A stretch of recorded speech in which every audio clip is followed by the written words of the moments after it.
فرحان صاحب ہم جب جنگوں کا نام لیتے ہیں تو حضرت خالد بن ولید رضی اللہ تعالیٰ عنہ کا نام جو ہے وہ سر فہرست آتا ہے. انہوں نے ایک جنگ میں مسلمانوں کو نقصان پہنچایا تھا غزوہ احد میں, اور جب اسلام قبول کیا تو ناظرین اکرام 28 جنگیں اسلام کی سربلندی کے لیے لڑی ہیں. مجھے یہاں ان کا یہ واقعہ یاد آ گیا, میں اختصار ذکر کرتا چلوں کہ ایک جنگ میں جب مسلمان جو ہیں وہ پسپائی کی طرف جا رہے تھے تو حضرت خالد بن ولید رضی اللہ تعالیٰ عنہ نے دیکھے کیسی حکمت عملی اسٹریٹجی اختیار کی کہ دیکھیں یہ کافروں کا لشکر ہے اور یہ جو ہے یہ مسلمانوں کا لشکر ہے, دونوں لشکر جو ہیں وہ آمنے سامنے ہیں, مسلمان کم ہیں کافر زیادہ ہیں, جو کہ اکثر ہوتا ہی رہا ہے سوائے غزوہ حنین کے جو ہم آگے پڑھیں گے.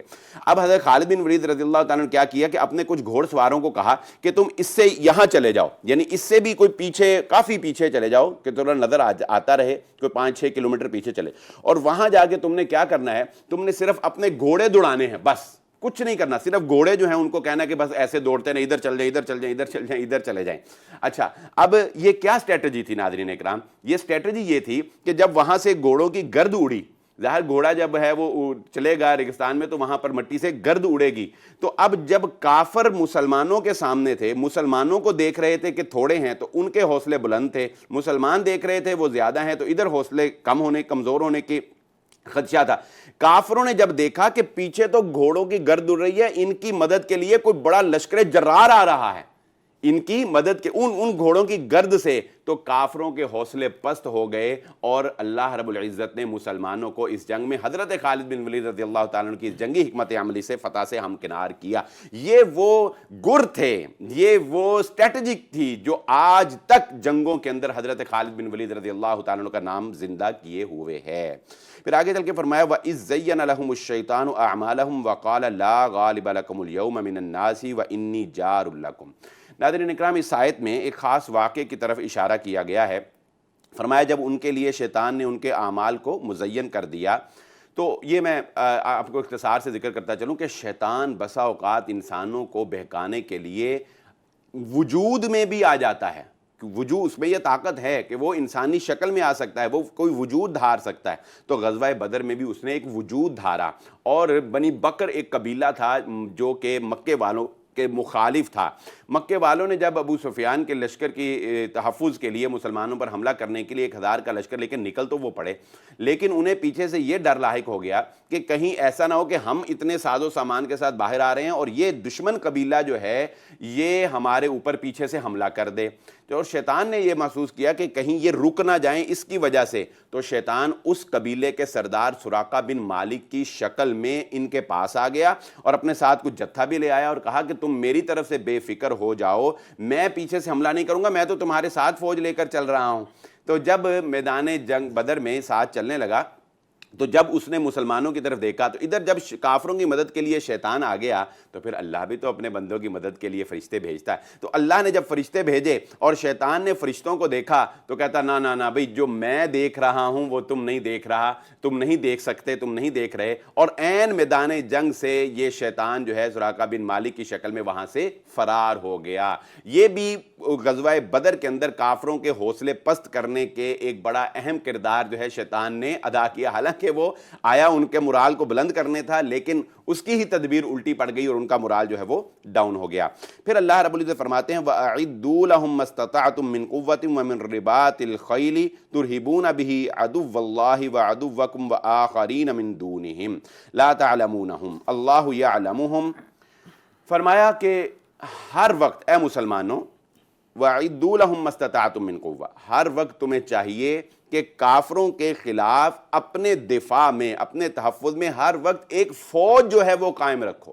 ناظرین اکرام کسی بھی اسلامی ریاست کے لیے ایک فوج کا قیام وہ ناگزیر ہے. جو اقبال نے کہا آ میں تجھ کو بتاؤں کہ تقدیر امم کیا ہے, شمشیر و ثنا اول طاؤس و رباب آخر. مسلمان پہلے جو ہے وہ اپنی شمشیر تیز کرتا ہے, اس لیے الحمدللہ ہم پاکستانی ہونے کی حیثیت سے قرآن مجید کی اس آیت پر یہ کہہ سکتے ہیں فخریہ طور پر کہ اللہ رب العزت نے پاکستان کو پاک فوج جیسی ایک بہترین کارکردگی پیش کرنے والی فوج عطا کی, جو اس آیت کا مصداق ٹھہرتے ہوئے اللہ رب العزت نے فرمایا کافروں کے خلاف ان کے لیے اپنی طاقت کے مطابق قوت باندھ کے رکھو, گھوڑے تیار رکھو, ہر وقت اپنے ان دشمنوں کے لیے جو تمہارے بھی دشمن ہے اور اللہ کے بھی دشمن ہے. اور یہاں پر ہماری ISI کو بھی ایک کریڈٹ جاتا ہے, اور وہ کیا کہ اللہ رب العزت فرماتے ہیں تمہارے بہت سے دشمن ہیں جنہیں تم نہیں جانتے, اللہ ان کو جانتا ہے. یعنی عام لوگوں کی نگاہ سے وہ پوشیدہ ہیں, تمہارا ایک ایسا ونگ بھی ہونا چاہیے جو پوشیدہ دشمن جو چھپے ہوئے تمہارے خلاف سازشیں کرتے ہیں ان کے لیے بھی تمہارا ایک ونگ جو ہے وہ ہونا چاہیے جو ان کی گرفت جو ہے وہ کر سکے. تو پاکستان نے الحمدللہ اس آیت کا مصداق ٹھہرتے ہوئے ایک بہت بہترین فوج جو ہے وہ ترتیب دے رکھی ہے. بہت شکریہ ناظرین. پروگرام میں وقت ہوا چاہتا ہے ایک بریک کا. بریک کے بعد اس سلسلے کو کنٹینیو رکھیں گے, ہمارے ساتھ رہیے.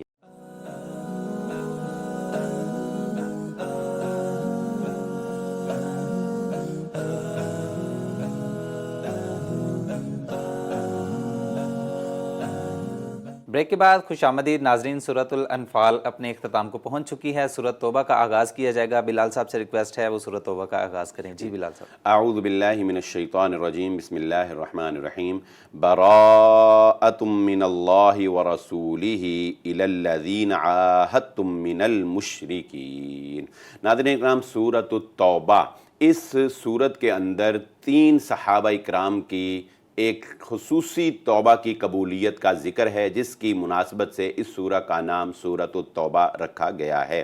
یہ قرآن مجید کی وہ واحد سورت ہے کہ جس کے آغاز میں بسم اللہ الرحمن الرحیم نہیں لکھا گیا. اس کی بہت سی وجوہات مفسرین نے بیان فرمائی ہیں, میں ان میں سے 2 جو ہیں وہ آپ کے گوش گزار کرتا ہوں. نمبر 1 تو ایک رائے یہ ہے کہ یہ سورۃ التوبہ جو ہے یہ سورۃ الانفال کا ہی جوڑا ہے, یعنی یہ اسی کا ہی ایک پارٹ ہے, اس لیے اس کے شروع میں بسم اللہ الرحمن الرحیم نہیں لکھی گئی. اور دوسری وجہ جو اس سورت کے مضمون کی مناسبت سے اور انفال کی مضمون کی مناسبت سے جو سیاق و سباق ہے اس کی مناسبت سے کہا گیا ہے کہ اس سورت کے شروع میں بسم اللہ الرحمن الرحیم اس لیے نہیں لکھی گئی کہ اس سورت میں آغاز میں ہی اللہ رب العزت نے مشرکین کے ساتھ سخت لہجے کے اندر گفتگو کرتے ہوئے فرمایا براءۃ من اللہ ورسولہ, اللہ اور اس کا رسول صلی اللہ علیہ وآلہ وسلم اعلان بیزاری کرتے ہیں, اعلان برات کرتے ہیں آج کے بعد مشرکین سے.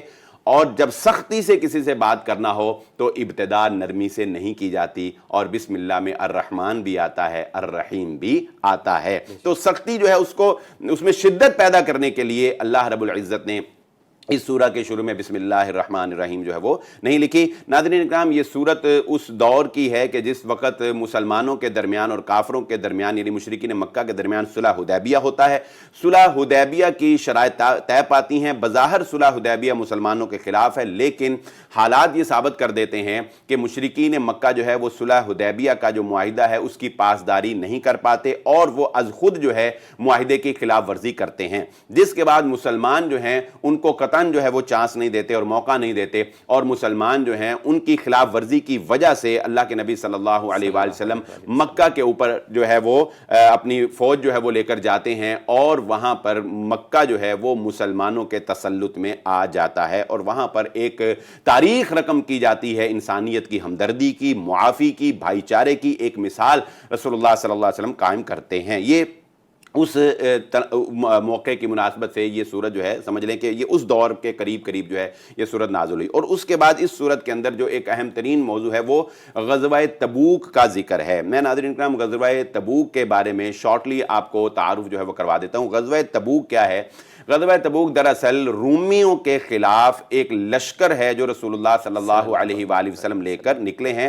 یہ لشکر تبوک مقام پر جا کر ٹھہرتا ہے اور پڑاؤ ڈالتا ہے, اس لیے اس کا نام غزوے کا غزوہ تبوک ہے. ناظرین اکرام, اس کا پس منظر کچھ یوں ہے کہ وہ منافقین جو مدینہ کے اندر موجود تھے, پہلے انہیں یہ تھا کہ شاید مشرکین مکہ کی طرف سے کوئی چڑھائی ہوگی اور مسلمان جو ہے مغلوب ہو جائیں گے اور ہم ان کے اوپر اپنا تسلط اور اپنی ریاست قائم کر لیں گے. لیکن جب وہ ادھر سے مایوس ہو گئے تو انہوں نے پوشیدہ طور پر جو ہے رومیوں کے ساتھ ساز باز جو ہے وہ شروع کر دی, اور رومیوں کے ساتھ جو ہے وہ خط و کتابت شروع کر دی تاکہ رومی جو ہیں وہ مسلمانوں کے اوپر حملہ آور ہوں.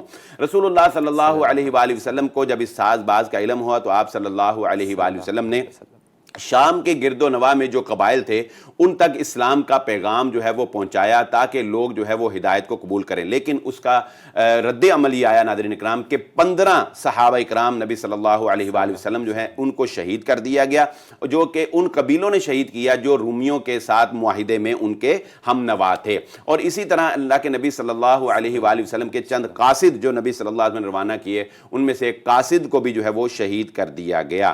اور یہیں پر بات ختم نہیں ہوتی ناظرین اکرام، رومی بادشاہ جو ہے اس نے منافقین کے ساتھ مل کر یہاں پر ساز باز کر کے مسلمانوں کے خلاف ایک گہری سازش جو ہے اس کو تیار کر رہا تھا۔ نبی صلی اللہ علیہ وآلہ وسلم ان تمام حالات سے بے خبر نہیں تھے۔ آپ صلی اللہ علیہ وآلہ وسلم نے یہ وہ واحد جنگ ہے ناظرین اکرام جس میں نبی صلی اللہ علیہ وسلم نے ہر ایک کو نکلنے کا حکم دیا۔ 30,000 کا لشکر لے کر مسلمان جو ہیں وہ روانہ ہوئے۔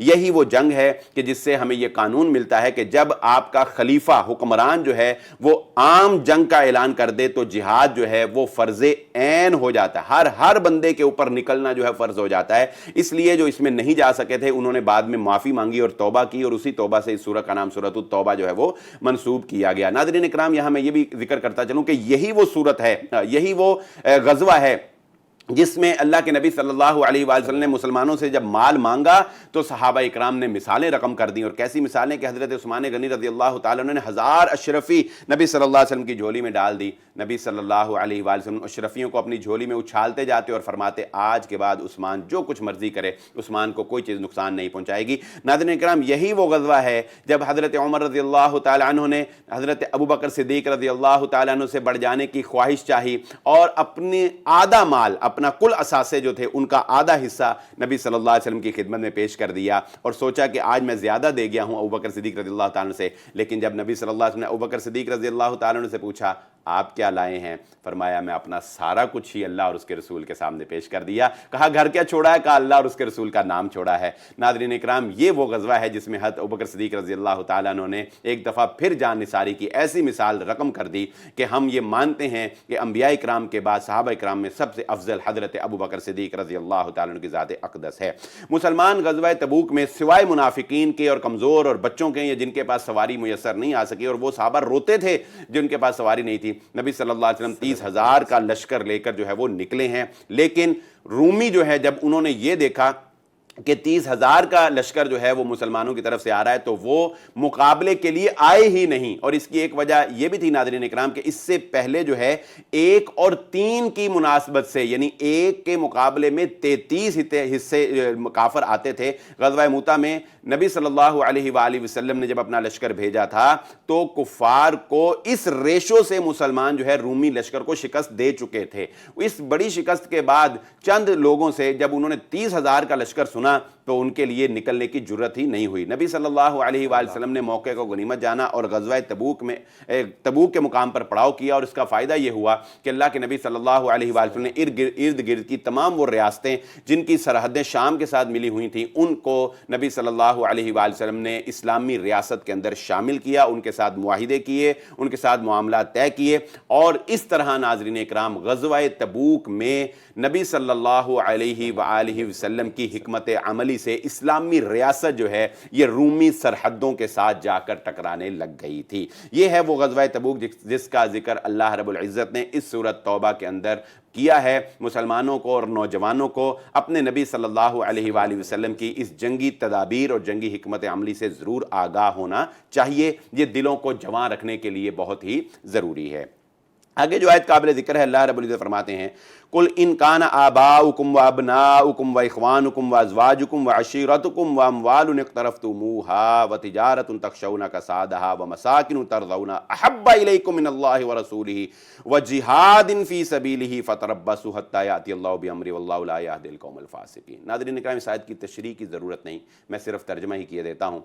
کہہ دیجئے محمد صلی اللہ علیہ وسلم اگر تمہارے باپ دادا، اگر تمہارے بیٹے، اگر تمہارے بھائی، اگر تمہاری بیویاں، اگر تمہارا خاندان، اگر تمہاری تجارت، تمہارے مال، تمہاری تجارت، وہ تجارت تخشون کسادہا جس کے گھاٹے کا ہر وقت تمہیں ڈر لگا رہتا ہے کہ کہیں نقصان نہ ہو جائے، ومساکن ترضونہا اور تمہارے یہ مکانات، تمہارے یہ محلات، یہ احب الیکم اگر تمہیں زیادہ محبوب ہیں اللہ سے اور اس کے رسول صلی اللہ علیہ وآلہ وسلم سے اور اللہ کے راستے میں جہاد کرنے سے، اگر یہ چیزیں تمہیں زیادہ پسند ہیں، تم ان کو قربان نہیں کر سکتے اللہ اور اس کے رسول کے لیے اور جہاد کے لیے، فَتَرَبَّصُوا حَتَّىٰ يَأْتِيَ اللَّهُ بِأَمْرِهِ، تو پھر انتظار کرو کہ اللہ رب العزت کا کوئی فیصلہ تمہارے بارے میں آ جائے. یعنی سمجھ لو کہ پھر تمہارا زوال شروع ہو گیا، تمہارے زوال کی داستان رقم کر دی گئی ہے. اس لیے ناظرین اکرام یاد رکھ لیجیے، ہر چیز سے اولا کیا ہے، ہر چیز سے افضل کیا ہے؟ محمد الرسول اللہ صلی اللہ علیہ وسلم کی اطاعت اور اللہ رب العزت کے حکم کی تابعداری. آخری وقت کی قلت کے پیش نظر لیکن میں آخری بات ذکر کر دیتا ہوں جو اللہ رب العزت نے اسی اگلی آیت میں لقد نصرکم اللہ فی مواطن کثیرۃ ویوم حنین، ایک غزوہ حنین بھی ہوا ہے ناظرین اکرام. یہ فتح مکہ کے بعد طائف کے قریب ایک مقام ہے حنین جہاں پر یہ غزوہ ہوا. اس غزوے میں کا ذکر یہاں پر خاص کیا گیا کہ اس غزوے میں ایک تھوڑی سی بات جو قابل ذکر ہے وہ کیا کہ مسلمانوں کا یہ پہلا غزوہ تھا جس میں مسلمانوں کی تعداد 12,000 تھی، اور اس میں کافروں کے لشکر کے مقابلے میں مسلمانوں کا لشکر جو ہے وہ طاقتور تھا. لیکن مسلمانوں کو اس غزوے میں شدید نقصان اٹھانا پڑا.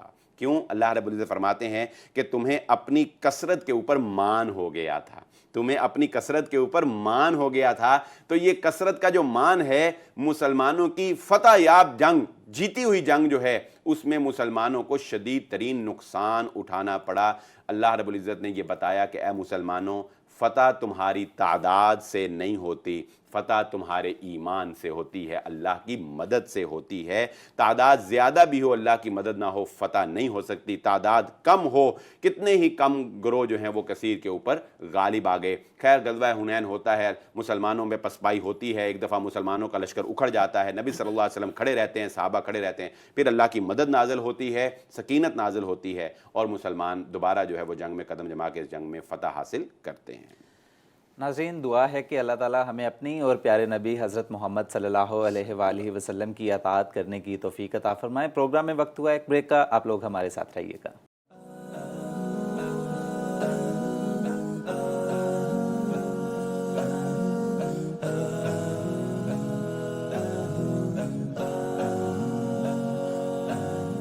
Welcome back after break. ناظرین سورۃ توبہ کا خلاصہ آپ کی خدمت میں پیش ہے، اور غزوہ جو نبی کریم صلی اللہ علیہ وسلم نے لڑی ہیں ان کے اباؤٹ آپ کی خدمت میں مضامین پیش کیے جا رہے ہیں. بلال صاحب سے ریکویسٹ کروں گا کہ اس کو کنٹینیو کریے گا. شکریہ فرحان صاحب. اعوذ باللہ من الشیطان الرجیم، بسم اللہ الرحمن الرحیم. یا ایہا الذین آمنوا ان کثیرا من الاحبار والرہبان لیأکلون اموال الناس بالباطل ویصدون عن سبیل اللہ. ناظرین اکرام، اس آیت میں اللہ رب العزت نے یہ ایک ٹکڑا جو ہے یہ اس حوالے سے بیان کیا ہے کہ محمد رسول اللہ صلی اللہ علیہ وآلہ وسلم تمہارے پیشوا ہیں، تمہارے آقا ہیں، لیکن وہ تمہارے مال کے حریص نہیں ہیں، ان کی نظر تمہارے خزانوں کے اوپر نہیں ہے، بلکہ وہ ایک مرد درویش ہیں جنہوں نے اللہ کی طرف جو ہے وہ تمہیں بلایا ہے، اپنی ذات کی طرف تمہیں نہیں بلایا. اور نبی صلی اللہ علیہ وسلم کی ساری زندگی اس پر گواہ ہے. لیکن معاشرے کے اندر خرابی کب آتی ہے؟ اللہ رب العزت فرماتے ہیں کہ جو اس سے پہلے اہل کتاب تھے، جو نبی صلی اللہ علیہ وآلہ وسلم نے جن کا ذکر جو ہے وہ اس تناظر میں کیا کہ تم ضرور بضرور وہ کام کرو گے جو تم سے پہلی قوموں نے کیا. صحابہ نے پوچھا اس سے مراد اہل کتاب ہیں؟ تو نبی صلی اللہ علیہ وسلم ہاں اور نہیں تو کون، یعنی اہل کتاب نے جو کیا تم وہ کرو گے. ناظرین کرام کیا فرمایا؟ اے ایمان والو، ان کثیر من الاحبار والرہبان، اکثر جو رہبا ہیں، رہبا جو ہیں ان کو کہا جاتا ہے جو ان کے علماء تھے، اور رہبان وہ ہیں جو درویش، رہبانیت اختیار کرنے والے، سب کچھ چھوڑ چھاڑ کر جنگل میں چلے جانے والے. لیأکلون اموال الناس، لوگوں کا مال کھاتے ہیں باطل طریقے سے اور اللہ کے راستے سے روکتے ہیں. جی ہاں ناظرین اکرام، ان کے رہبا نے، ان کے علماء نے اور ان کے درویش لوگوں نے لوگوں کو اپنا غلام بنایا ہوا تھا. اپنا غلام کیسے بنایا ہوا تھا کہ وہ یہ کہتے تھے کہ اگر کسی سے گناہ ہو گیا، کسی سے غلطی ہو گئی تو کیا ضرورت ہے تمہیں معافی مانگنے کی، توبہ کرنے کی؟ آؤ یہ پادری جو ہے اس کو تحفے تحائف دو، اس کو خوش کرو، تمہارے سارے گناہ جو ہیں وہ معاف ہو جائیں گے. اللہ رب العزت نے متنبہ کیا مسلمانوں تمہارے اندر ایسا نہیں ہونا چاہیے. ایسا نہ ہو کہ تم بھی اس طرح لوگوں کی پرستش کے اوپر چلے جاؤ، لوگوں کی تابعداری اور فرمان برداری کے اوپر چلے جاؤ. ناظرین کرام، کوئی آپ کے روزے نہیں بخشوا سکتا، کوئی آپ کی نمازیں نہیں پڑھ سکتا، کوئی کسی کی نظر و نیاز کرنے سے آپ کو اللہ رب العزت کا قرب حاصل نہیں ہو سکتا۔ یہ سب مال کھانے کے ایک بہانے ہیں جو اللہ رب العزت نے اس آیت میں ذکر کیا۔ بڑی ہی اہم آیت آگے آ رہی ہے ناظرین کرام، آیت نمبر 40، إِلَّا تَنْصُرُوهُ فَقَدْ نَصَرَهُ اللَّهُ إِذْ أَخْرَجَهُ الَّذِينَ كَفَرُوا ثَانِيَ اثْنَيْنِ إِذْ هُمَا فِي الْغَارِ إِذْ يَقُولُ لِصَاحِبِهِ لَا تَحْزَنْ إِنَّ اللَّهَ مَعَنَا۔ رسول اللہ صلی اللہ علیہ وآلہ وسلم مکہ سے ہجرت کرتے ہیں، اپنے خلیل، اپنے قریبی دوست حضرت ابو بکر صدیق رضی اللہ تعالیٰ عنہ کی معیت میں یہ دونوں ہجرت کرتے ہوئے ایک غار ہے جس کا نام غار ثور ہے، وہاں پر پناہ لے لیتے ہیں۔ ناظرین اکرام، کفار آپ کی جان کے دشمن ہیں، آپ کے پیچھے پڑے ہوئے ہیں۔ ایک لمحہ ایسا آتا ہے کہ نیچے محمد رسول اللہ صلی اللہ علیہ وسلم حضرت ابوبکر صدیق ہیں اور یہ اوپر کفار کا لشکر کھڑا ہے۔ اگر وہ اپنے پاؤں کی طرف دیکھیں، یعنی کافر اگر اپنے پاؤں کی طرف دیکھیں تو نیچے یہ دونوں حضرت ابوبکر صدیق اور نبی صلی اللہ علیہ وسلم ہیں۔ جب حضرت ابوبکر صدیق نے دیکھا ایسے اور اوپر ان کے قدم، تو حضرت ابوبکر صدیق رضی اللہ تعالیٰ عنہ گھبرا گئے۔ اللہ رب العزت نے فرمایا، یاد کرو اگر کوئی بھی تمہاری مدد نہ کرے، محمد صلی اللہ علیہ وسلم اگر کوئی تمہاری مدد نہ کرے، اللہ نے تمہاری مدد کرنی۔ کیسے کہ اس نے غار میں تمہاری مدد نہیں کی جب تم دو میں سے دوسرا تھا، اور جب وہ کہہ رہے تھے اپنے ساتھی کے لیے حضرت محمد صلی اللہ علیہ وسلم، لا تحزن ان اللہ معنا، اے ابو بکر غمگین نہ ہوئیے، اللہ ہمارے ساتھ ہے۔ ناظرین، یہ ایسا جملہ ہے جو انسان کے جسم کے اندر کرنٹ پیدا کر دیتا ہے، جذبات کو جوان کر دیتا ہے اور ہمتیں بلند ہو جاتی ہیں۔ کون سا جملہ؟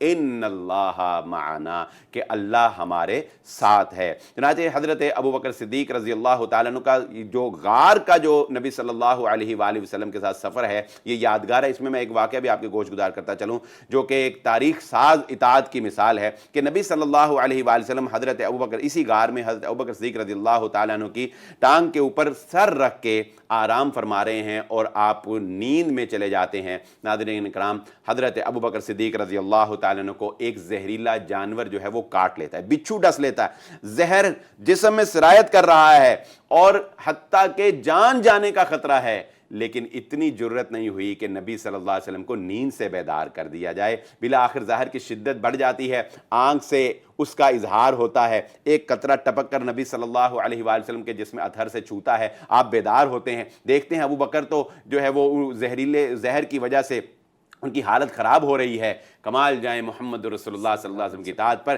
ایک طرف نیند سے بیداری ہے، ایک طرف جان جا رہی ہے، جان جاتی ہے جائے، حبیب کی نیند خراب نہیں ہونی چاہیے۔ نبی صلی اللہ علیہ وسلم نے اپنا لعاب مبارک وہاں پر لگایا اور اللہ رب العزت نے آپ کے لعاب میں بھی شفا رکھی تھی، وہ زہر کا اثر جو ہے وہ ختم ہوتا چلا گیا۔ آیت نمبر 60 ذکر کرتے ہیں، انما الصدقات للفقراء والمساکین والعاملین علیہا والمؤلفۃ قلوبہم وفی الرقاب والغارمین وفی سبیل اللہ وابن السبیل فریضۃ من اللہ واللہ علیم حکیم۔ یہ آیت میں نے اس لیے ناظرین اکرام آج پروگرام میں شامل کی ہے کیونکہ اگرچہ زکوٰۃ کا کوئی مہینہ شریعت نے مخصوص نہیں کیا، آپ کے جمع مال کے اوپر جب سال پورا ہو جاتا ہے تو آپ نے زکوٰۃ دینی ہوتی ہے، اس میں تاخیر جائز نہیں ہے۔ لیکن ہمارے معاشرے کے اندر عام طور پہ لوگ زکوٰۃ جو ہے وہ رمضان المبارک کے اندر ہی دیتے ہیں، تو رمضان المبارک کی مناسبت سے، زکوٰۃ کی مناسبت سے یہ آیت شامل کی گئی ہے کہ تمہارے زکوٰۃ کہ مستحق جو لوگ ہیں وہ اس آیت نمبر 60 میں ذکر کیا گیا ہے۔ اختصار کے ساتھ صرف ترجمے پر اکتفا کرتے ہیں۔ فرمایا کہ تمہارے صدقات یعنی کہ تمہاری زکوٰۃ فقیر لوگوں کے لیے، فقیر وہ ہوتا ہے ناظرین جس پر فقر فاقہ کشی آ جائے، جس پر فاقے آ جائیں اور لوگ گواہی دینے والے موجود ہوں یا وہ خود جو ہے وہ بتا سکے، پتہ لگ جائے کہ یہ فاقہ کشی اس پر آ گئی ہے، وہ زکوٰۃ کا مستحق۔ والمساکین، مسکین وہ ہے جس کی ضرورت زیادہ ہو اور آمدن کم ہو، ضروری اخراجات اس میں عیاشی نہیں آتی، ضروری اخراجات زیادہ ہو اور آمدن کم ہو۔ والعاملین، اور زکوٰۃ کے عاملین یعنی زکوٰۃ اکٹھے کرنے پر جو ایک ادارہ معمور کیا جائے گا۔ والمؤلفۃ قلوبہم، اور تالیف قلب کے لیے، اس میں اگرچہ تفصیل ہے، اختصار کے ساتھ سن لیجئے کہ وہ جو نو مسلم ہوتے ہیں ان کے اوپر خرچ کیا جائے تاکہ کہیں ایسا نہ ہو کہ معاشی تنگی کی وجہ سے وہ واپس چلے جائیں۔ بعض مفسرین نے یہ بھی کہا ہے کہ جن کے آپ دلوں میں نرم گوشہ، غیر مسلم جن کے دلوں میں نرم گوشہ دیکھتے ہیں اور مال خرچ کرنے سے وہ آپ کی طرف آ جائیں، ان کے اوپر بھی خرچ کیا جا سکتا ہے۔ وفی الرقاب، گردنیں آزاد کرانے میں۔ والغارمین، اور مقروض اگر کوئی آدمی مقروض ہو گیا ہے تو وہ زکوٰۃ لے سکتا ہے۔ وفی سبیل اللہ، اللہ کے راستے میں، اللہ کے دین کے لیے جو بندے کام کر رہے ہیں، جہاد کے لیے جو کام کر رہے ہیں، ان کے لیے زکوٰۃ جو ہے وہ دی جائے گی۔ وابن السبیل، اور مسافروں کے لیے زکوٰۃ جو ہے وہ دی جائے گی۔ آگے اللہ رب العزت نے اپنے نبی محمد رسول اللہ صلی اللہ علیہ وآلہ وسلم کو منافقین کے بارے میں ایک طرز عمل جو ہے وہ سکھایا ہے۔ فرمایا استغفر لهم او لا تستغفر لهم ان تستغفر لهم 70 مرة فلن يغفر اللہ لهم۔ ناظرین اکرام، یہاں سے محمد رسول اللہ صلی اللہ علیہ وسلم کی کمال محبت جھلکتی ہے۔ عبداللہ بن ابی منافق ہے، نبی صلی اللہ علیہ وآلہ وسلم کو پوشیدہ طور پر برا بھلا بھی کہتا ہے، نبی صلی اللہ علیہ وآلہ وسلم کے خلاف سازشیں بھی کرتا ہے، آپ جانتے بھی ہیں کہ یہ منافق ہے، یہ مر جاتا ہے۔ ایک منافق کی موت جس کے بارے میں اللہ فرماتے ہیں کہ یہ جہنم کے سب سے نچلے درجے میں ہوں گے، نبی صلی اللہ علیہ وآلہ وسلم کے سامنے ان کا بیٹا عبداللہ بن ابی کا بیٹا جو ہے وہ سچا مسلمان ہے، وہ آ کر کہتا ہے اللہ کے نبی صلی اللہ علیہ وسلم آپ میرے باپ کا جنازہ پڑھا دیجئے۔ ایک وہ اور کرتا بھی نبی صلی اللہ علیہ وسلم نے اپنا دیا کفن کے لیے، اور جنازہ پڑھانے کے لیے بھی نبی صلی اللہ علیہ وآلہ وسلم تیار ہو گئے۔ کمال کی شفقت نہیں، دشمن کا جنازہ، آستین کے سانپ کا جنازہ پڑھانے کے لیے جا رہے ہیں۔ اللہ رب العزت فرماتے ہیں استغفر لهم او لا تستغفر لهم، اے محمد صلی اللہ علیہ وسلم آپ ان کے لیے بخشش طلب کریں یا نہ کریں، حتیٰ کہ آپ ان کے لیے 70 مرتبہ سے زیادہ بھی بخشش طلب کریں، اللہ رب العزت جو ہے ان کو معاف فرمانے والا نہیں ہے۔ نبی صلی اللہ علیہ ابھی اس آیت میں دیکھیں منع نہیں کیا، اللہ نے یہ کہا اشارتاً کہا کہ 70 مرتبہ سے بھی زیادہ، مطلب یہی تھا کہ بخشنی ہونی، مطلب یہی تھا۔ بس ہم یہ کہتے ہیں نا کہ تو 1000 دفعہ بھی معافی مانگ، میں معاف نہیں کرنا، اس کا مطلب یہ نہیں ہوتا کہ 1100 دفعہ مانگ لے گا تو معاف کر دوں گا، مطلب یہ ہوتا ہے جو مرضی کر لا معاف نہیں کرنا۔ تو فرمایا 70 مرتبہ بھی، مطلب کیا تھا؟ معافی کوئی نہیں، مگر محمد رسول اللہ صلی اللہ علیہ وسلم پھر بھی کہتے ہیں کہ پھر بھی آپ جنازہ پڑھانے کے لیے آگے چلے گئے، حتیٰ کہ پھر اللہ رب العزت نے دو ٹوک کہا وَلَا تُصَلِّ عَلَىٰ أَحَدٍ مِّنْهُمْ مَاتَ أَبَدًا وَلَا تَقُمْ عَلَىٰ قَبْرِهِ، اے محمد صلی اللہ علیہ وسلم ان کے اوپر ہرگز ہرگز جنازہ نہ پڑھائیے۔ جب دو ٹوک حکم سے منع کر دیا، پھر نبی صلی اللہ علیہ وآلہ وسلم جو ہے جنازہ سے رک گئے۔ اور اس کے بعد نبی صلی اللہ علیہ وسلم کا وتیرہ یہی تھا کہ آپ میت کے بارے میں پوچھتے تھے، جانچ پڑتال کرتے تھے، اور اگر کوئی معاملہ ایسا ہوتا تھا تو نبی صلی اللہ علیہ وسلم لوگوں کو کہتے تھے کہ تم اس کا جنازہ جو ہے وہ پڑھ لو۔ ناظرین اکرام، محمد رسول اللہ صلی اللہ علیہ وآلہ وسلم کی کمال محبت تھی، کمال ہی نرم دلی تھی، اسی لیے اللہ رب العزت فرماتے ہیں کہ تمہارے پاس وہ رسول ہیں جس کو تم سے اتنی محبت ہے کہ تمہاری تکلیف بھی اس کے اوپر گراں گزرتی ہے۔ اللہ کا شکر ہے کہ ہم محمد رسول اللہ صلی اللہ علیہ وسلم کے امتی ہیں۔ ناظرین، پروگرام کا وقت ختم ہو جاتا ہے، نیچے دیے گئے لنکس پر اپنا فیڈ بیک ضرور دیں، اور ہمارے پروگرام پہ بھی اسپیشلی اپنا فیڈ بیک ضرور دیجیے گا۔ ہمیں اجازت دیں، اپنا خیال رکھیں، اللہ نگہبان۔